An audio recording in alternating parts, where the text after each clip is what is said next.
A major new development in the case of a Marion, Indiana doctor facing allegations from 83 of his former patients. Tonight, for the first time, a group of women have come forward to talk about their experience. CBS 4 has agreed to shield their faces and their voices. A warning now before we begin, some of their descriptions are very disturbing. CBS 4's Debbie Knox broke this story earlier this year. She tells us what those patients experienced. Felt like a crime was being committed. This was an intentional decision to deceive, to lie, to harm. I hope that all these women know that there's an army behind them. These are the voices of just a few of the dozens of women who say they are victims of Dr. William David Moore. I was a little shocked. In one case, a mother spoke on behalf of her minor daughter. We'll start there. I'm devastated because I trusted him, so I took my child to him. And that could have been prevented. This woman's daughter was 11 years old when she took her to Dr. Moore. She was having cramps and some bleeding. Dr. Moore ordered a transvaginal ultrasound exam. This involves the use of a probe inserted into the vagina. When we took her to get the test done, the ultrasound tech that we seen refused to do the in-uterine ultrasound test because of her age. She said there was no need for that. The mother took her daughter to Riley Hospital, where she was treated, and doctors there never ordered a transvaginal ultrasound on the 11-year-old. She also learned from investigators that Dr. Moore had taken pictures of her daughter's breasts. He has completely taken advantage of me. Another young woman said during a pelvic exam, Dr. Moore would rub her legs and thighs. She said he made her feel uncomfortable. When she was older, she became pregnant, but the baby died just before birth. Days after, in Dr. Moore's office, he took pictures of her as well. He thought that it was okay to take pictures of my breast and said that he was going to track milk quattage. And it just felt so fast. Like it was a quick, let me get my iPad, take pictures, and then he just ran out, is what it felt like. Unbelievable. Another former patient had a different experience with Dr. Moore. She says she remembers clearly what happened during a pelvic exam after she had a child. He moved his thumb in such a way over my clitoris area that it sent a shock over my body to the point where I jumped and kind of startled.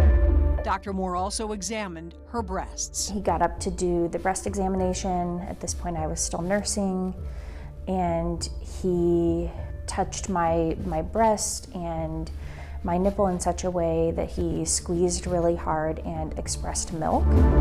It was a very weird feeling.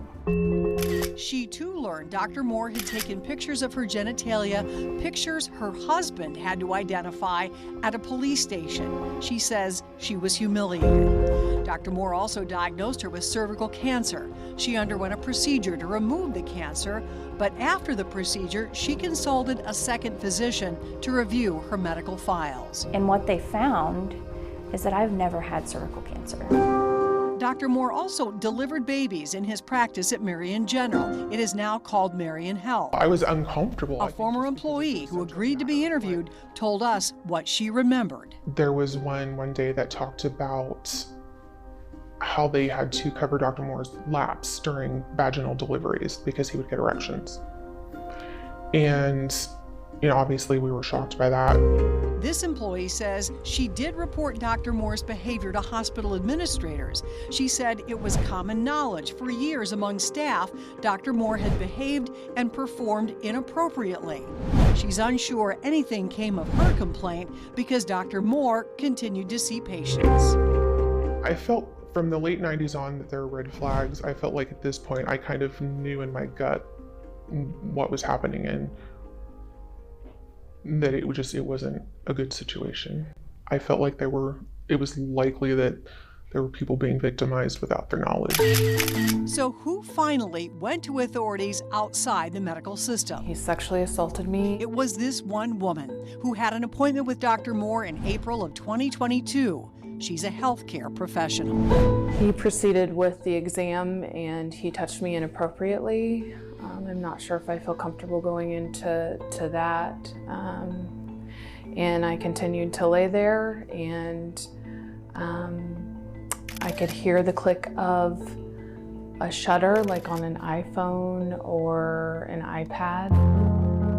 After that appointment, she talked with her husband and they decided she would file a complaint with the Attorney General's office. She was interviewed by investigators. Dr. Moore's iPad and iPhones were confiscated. She learned she had been photographed as well. In fact, there were a number of pictures of genitalia. This past December, she went public by posting on Facebook. 17 women responded to her within hours. Now, there are 83. I just want to make sure that it doesn't ever happen again. I can't imagine my daughter.